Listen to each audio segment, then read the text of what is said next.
peynir sıkıştırıyoruz. İçine de cips koyuyoruz ve katurt diye ısırıyormuşuz. Harika oluyormuş. O zaman hadi deneyelim. Midemizi patlatalım. Krem peynir, biber. Şimdi krem peynir bunun içine koyuyoruz ve cips koyacağız. Çok merak ediyorum. Ve burada acul cipslerimizden var. Bu cipsleri de böyle sıkıştırıyor ve ısırıyor. Aşırı merak ediyorum şu an. 3, 2, 1. Allah'ım midem patlamasın.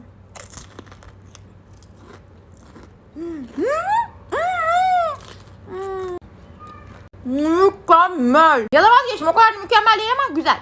Biberi kızartma yapıp yemek varken neden böyle bir şey yaptılar? Ama 10 üzerinden 8 veriyorum.